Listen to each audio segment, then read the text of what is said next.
कैसे हैं आप सब? आशा करती हूँ आप सब अच्छे होंगे। आइए आज हम पढ़ते हैं कविता दो पंछी।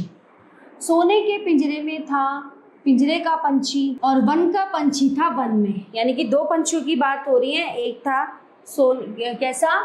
सोने के पिंजरे में था पिंजरे का पंछी और एक वन का आजाद पंछी। जाने कैसे एक बार दोनों का मिलन हो गया, कौन जाने विधाता के मन में क्या था। वन के पंछी ने कहा, भाई पिंजरे के पंछी, हम दोनों मिलकर जंगल की तरफ चलें, वन की तरफ चलें। पिंजरे का पंछी बोला, भाई वन पाखी आओ, हम आराम से पिंजरे में रहें। अब वो पिंजरे में है तो उसको पिंजरे में रहना अच्छा लग रहा है, वो उसको पिंजरे में बुला रहा है। अब ये पक्षी बाहर वन में उड़ता घूमता है आजाद, तो वो उसको कह रहा है कि आओ चलो दोनों मिलके वन में आकाश में उड़ते हैं। तो वन के पंछी ने कहा, नहीं, मैं अपने आप को बंधने नहीं दूंगा। पिंजरे के पंछी ने पूछा, मगर मैं बाहर कैसे निकलूंगा? बाहर बैठा बैठा वन का पंछी वन के तमाम गीत गा रहा है और पिंजरे का पंछी अपनी रटाई बातें दोहरा रहा है। ठीक है, एक की भाषा का दूसरे की भाषा से मेल नहीं। तो वन का पंछी कहता है, भाई पिंजरे के पंछी, जरा वन का तो गाओ। पिंजरे का पंछी कहता है, तुम पिंजरे का संगीत सीख लो। वन का पंछी कहता है, ना मैं सिखाए पढ़ाए गीत नहीं गाना चाहता, है ना। पिंजरे का पंछी कहता है, भला मैं जंगली गीत कैसे गा सकता हूँ।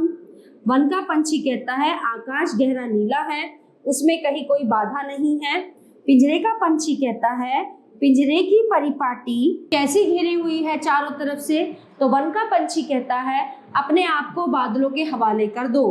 तो पिंजरे का पंछी कहता है, सीमित करो अपने को सुख से भरे हुए एकांत में। तो वन का पंछी कहता है, नहीं, मैं वहां उड़ूंगा कैसे।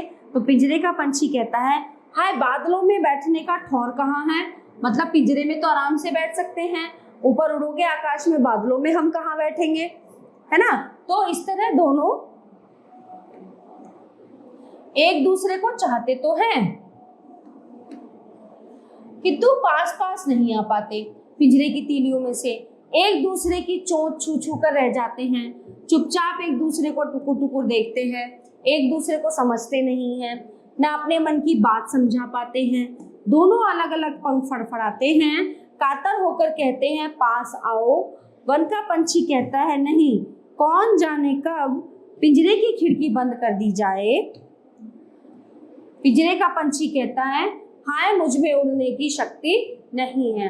अब इसमें यह बताया गया है कि जिसको पिंजरे में रहने की आदत है पंछी को, तो उसको लग रहा है कि मैं बाहर कैसे जाऊंगा, कैसे उड़ूंगा, आकाश में बैठने का ठिकाना नहीं है, है ना।